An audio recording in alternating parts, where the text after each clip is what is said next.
Você já sentiu que sua vida estava desmoronando, que nada fazia sentido? Hoje, quero compartilhar uma história emocionante da Bíblia, a história de José, um jovem que enfrentou traição, injustiça e sofrimento, mas nunca perdeu sua fé. Uma história que nos ensina a confiar em Deus mesmo nos momentos mais difíceis. Prepare-se para uma jornada de fé, perseverança e redenção. José era o filho favorito de Jacó, e isso gerou grande inveja entre seus irmãos. Jacó chegou a dar a José uma túnica especial, um manto de muitas cores. Mas o que realmente incomodava os irmãos era algo mais. José tinha sonhos.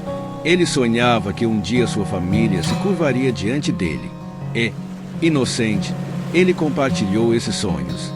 Isso foi o suficiente para que seus irmãos o odiassem ainda mais. Eles decidiram se livrar dele. Primeiro, o jogaram em uma cisterna e depois o venderam como escravo para mercadores que iam ao Egito. Imagine a dor de José, traído por aqueles que ele mais amava, vendido como escravo. Ele foi levado para um lugar desconhecido. Mas sabe o que é impressionante? Mesmo em meio à dor, José nunca perdeu sua fé. No Egito, José foi vendido como escravo para Potifar, um oficial importante do faraó. Mesmo como escravo, José permaneceu fiel a Deus e trabalhou com excelência.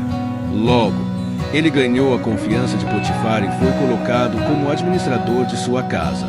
Mas sua fidelidade foi colocada à prova.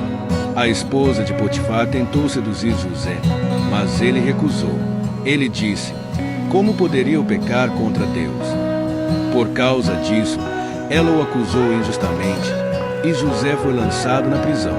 Mais uma vez, ele se viu em uma situação injusta. Quantas vezes você já foi injustiçado? José poderia ter desistido, mas ele sabia que Deus tinha um plano.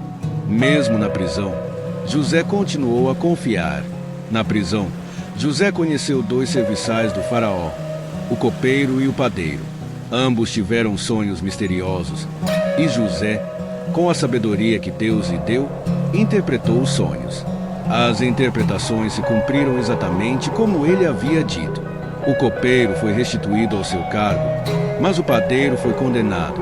José pediu ao copeiro que se lembrasse dele quando estivesse novamente diante do faraó.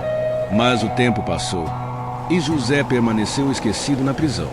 2 anos se passaram, até que o faraó teve sonhos que ninguém conseguia interpretar. Foi então que o copeiro lembrou-se de José. José foi chamado à presença do faraó. Com a ajuda de Deus, ele interpretou os sonhos do faraó. Haveria 7 anos de fartura seguidos por 7 anos de fome. E José não apenas interpretou os sonhos, mas também sugeriu um plano para salvar o Egito da fome. O faraó ficou tão impressionado que colocou José como governador de todo o Egito, abaixo apenas dele. O jovem que havia sido vendido como escravo agora era o homem mais poderoso do país. Durante os anos de fome, os irmãos de José vieram ao Egito em busca de alimentos, sem saber que estavam diante do próprio José. Ele os testou para ver se haviam mudado e, finalmente, revelou sua identidade em um dos momentos mais emocionantes da Bíblia. José não apenas perdoou seus irmãos, mas também os acolheu. Ele entendeu que tudo o que aconteceu em sua vida fazia parte do plano de Deus. A história de José nos ensina que, mesmo nos momentos mais sombrios, Deus está trabalhando. Ele transforma nossas dores em propósito e nos leva a lugares que nem imaginamos. Assim como José, confie em Deus. Ele não falha. Se esta história tocou seu coração, compartilhe com alguém que precisa ouvir esta mensagem. Deixe seu comentário e conte como Deus tem agido em sua vida. Nós amamos ouvir histórias de fé e esperança. Que Deus abençoe você e sua família.